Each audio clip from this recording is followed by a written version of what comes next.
हर हर महादेव। नमस्कार एवरीवन, पुष्पा भक्ति भंडार यूट्यूब चैनल में आपका स्वागत है। यदि आपको ये वीडियो अच्छा लगे तो वीडियो को लाइक करें, शेयर करें तथा चैनल को सब्सक्राइब करें। और वीडियो आपको कैसा लगा कमेंट करके मुझे बताएं। कहानी का टाइटल है चोर और राजा। किसी ज़माने में एक चोर था। वो बड़ा ही चतुर था। लोगों को कहना था कि वो आदमियों की आंखों का काजल तक उड़ा सकता था। एक दिन उस चोर ने सोचा कि जब तक वो राजधानी में नहीं जाएगा और अपना कर्तव्य नहीं दिखाएगा तब तक चोरों के बीच उसकी धाक नहीं जमेगी। यह सोचकर वह राजधानी की ओर रवाना हुआ और वहां पहुंचकर उसने ये देखने के लिए नगर का चक्कर लगाया कि कहाँ क्या कर सकता है। उसने तय की कि राजा के महल से अपना काम शुरू करेगा। राजा ने रात दिन महल की रखवाली के लिए बहुत से सिपाही तैनात कर रखे थे। बिना पकड़े गए परिंदा भी महल में नहीं घुस सकता था। महल में एक बहुत बड़ी घड़ी लगी थी जो दिन रात का समय बताने के लिए घंटे बजाती रहती थी। चोर ने लोहे की कुछ कील इकट्ठी की और जब रात को घड़ी ने 12 बजाए तो घंटे की हर आवाज़ के साथ वो महल की दीवार में एक एक कील ठोकता गया। इस तरह बिना शोर किए उसने दीवार में 12 कील लगा दी। फिर उन्हें पकड़ पकड़ कर वह ऊपर चढ़ गया और महल में दाखिल हो गया। इसके बाद वह खजाने में गया और वहाँ से बहुत हीरे चुरा लाया। अगले दिन जब चोरी का पता लगा तो मंत्रियों ने राजा को इसकी खबर दी। राजा बड़ा हैरान और नाराज हुआ। उसने मंत्रियों को आदेश की शहर की हर सड़कों पर गश्त करने के लिए सिपाहियों की संख्या दूनी कर दी जाए और अगर रात के समय किसी को भी घूमते हुए पाया जाए तो उसे चोर समझकर गिरफ्तार कर लिया जाए। जिस समय दरबार में यह ऐलान हो रहा था, एक नागरिक के वेश में चोर मौजूद था।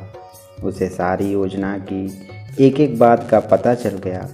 उसे फौरन यह भी मालूम हो गया कि कौन से 26 सिपाही शहर में गश्त के लिए चुने गए हैं। वह सफाई से घर गया और साधु का वेश धारण करके उन 26 सिपाहियों की बीवियों से जाकर मिला। उनमें से हर एक इस बात के लिए उत्सुक थे कि उसकी पति ही चोर को पकड़े और राजा से इनाम ले। एक एक करके चोर उन सबके पास गया और उनके हाथ देख देख कर बताया कि वह रात उसके लिए बड़ी शुभ है। तुम्हारे पति की पोशाक में चोर तुम्हारे घर आएगा, लेकिन देखो चोर को अपने घर के अंदर मत आने देना, नहीं तो वह तुम्हें दबा लेगा। घर के सारे दरवाजे बंद कर लेना और भले ही वो पति की आवाज़ में बोलता सुनाई दे, उसके ऊपर जलता कोयला फेंकना। इसका नतीजा यह होगा कि चोर पकड़ में आ जाएगा।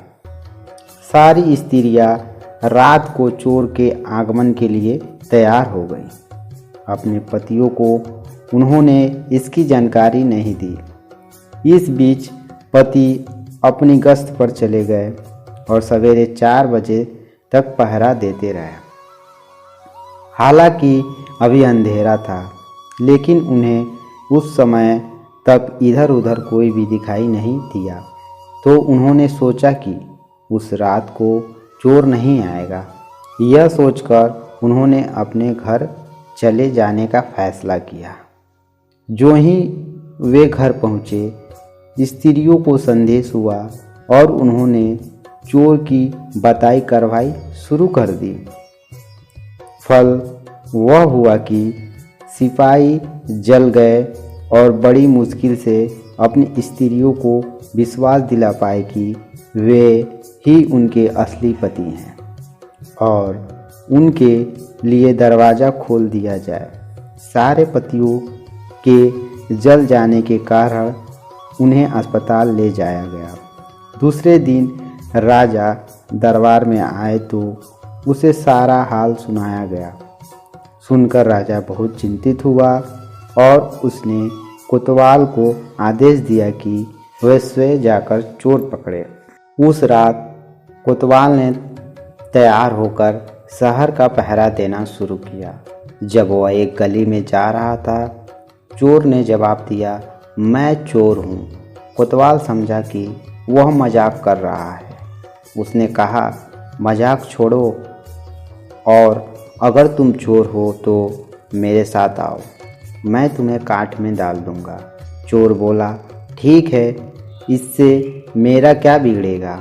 और वह कोतवाल के साथ काठ में डालने की जगह पर पहुंचा। वहां जाकर चोर ने कहा, कोतवाल साहब, इस काठ को आप इस्तेमाल कैसे करते हैं? मेहरबानी करके मुझे समझा दीजिए। कोतवाल ने कहा, तुम्हारा क्या भरोसा, मैं तुम्हें बताऊंगा और तुम भाग जाओगे तो? चोर बोला, आपके बिना कहे मैं अपने आप को आपके हवाले कर दिया, मैं भाग क्यों जाऊंगा? कोतवाल उससे यह दिखाने के लिए राजी हो गया कि काठ कैसे डाला जाता है। जो ही उसने अपने हाथ पैर उसमें डाले कि चोर ने झट से चाबी घुमाकर काठ का ताला बंद कर दिया और कोतवाल को राम राम कह के चला गया। जाड़े की रात थी।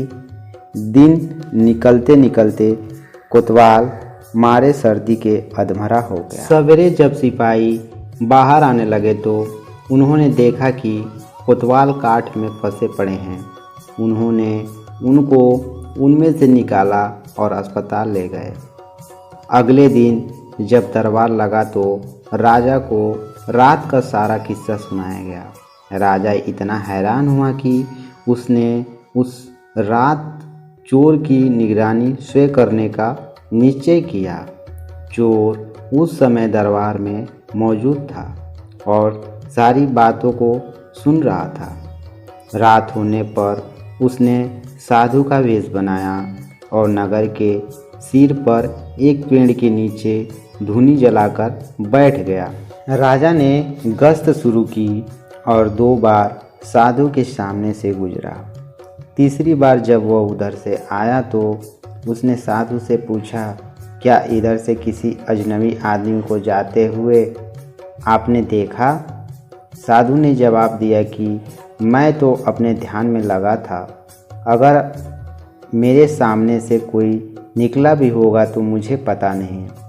यदि आप चाहें तो मेरे पास बैठ जाइए और देखते रहिए कि कोई आता जाता है या नहीं। यह सुनकर राजा के दिमाग में एक बात आई और उसने फौरन तय किया कि साधु उसकी पोशाक पहनकर शहर का चक्कर लगाए और राजा साधु के कपड़े पहनकर चोर की तलाश में बैठे।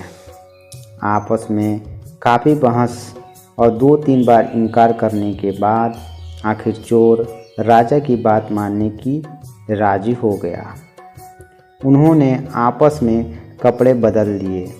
चोर तत्काल राजा के घोड़े पर सवार होकर महल में पहुंचा और राजा के सोने के कमरे में जाकर आराम से सो गया। बेचारा राजा साधु बनकर चोर को पकड़ने के लिए इंतज़ार करता रहा।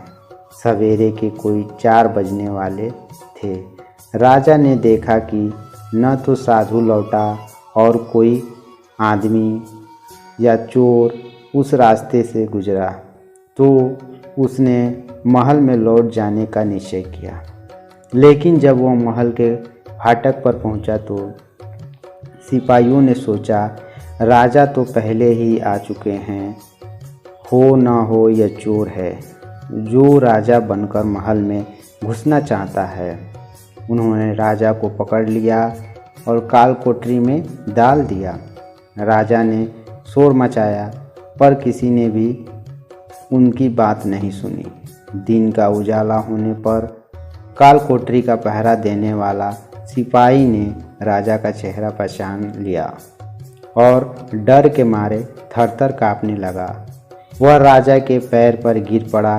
राजा ने सारे सिपाहियों को बुलाया और महल में गया। उधर चोर जो रात भर राजा के रूप में महल में सोया था, सूरज की पहली किरण फूटते ही राजा की पोशाक में और उसी के घोड़े पर रफू चक्कर हो गया। अगले दिन जब राजा अपने दरबार पहुंचा तो बहुत से हथरस था। उसने ऐलान किया कि अगर चोर उसके सामने उपस्थित हो जाएगा तो उसे माफ़ कर दिया जाएगा और उसके खिलाफ कोई कार्रवाई नहीं की जाएगी, बल्कि उसकी चतुराई के लिए उसे इनाम भी मिलेगा। चोर वहाँ मौजूद था। फौरन राजा के सामने आ गया और बोला, महाराज, मैं ही वो अपराधी हूँ। इसके सबूत में उसने राजा के महल से जो कुछ चुराया था वो सब सामने रख दिया, साथ ही राजा की पोशाक और उसका घोड़ा भी। राजा ने उसे गांव इनाम में दिए और वादा कराया कि वह आगे चोरी करना छोड़ देगा। इसके बाद से चोर खूब आनंद से रहने लगा। यदि ये वीडियो आपको अच्छी लगे तो लाइक करें, शेयर करें और कमेंट के माध्यम से मुझे बताएं कि ये वीडियो कैसा लगा। धन्यवाद।